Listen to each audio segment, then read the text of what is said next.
Hi friends, welcome back to our YouTube channel. അപ്പോൾ ഇന്ന് നമ്മളുള്ളത് പുതുവൈ ബീച്ചിലാണ്. നമ്മൾ ബീച്ചിൽ വന്നേക്കുവാണ്. ഇപ്പോൾ സമയം 3 മണിയായി. വെയിലുണ്ട് കേട്ടോ, നല്ല വെയിലുണ്ട്.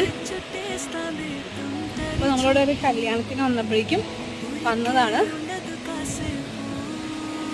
തിരക്ക് കുറവാട്ടോ, തിരക്ക് ഇല്ല. കണ്ടോ,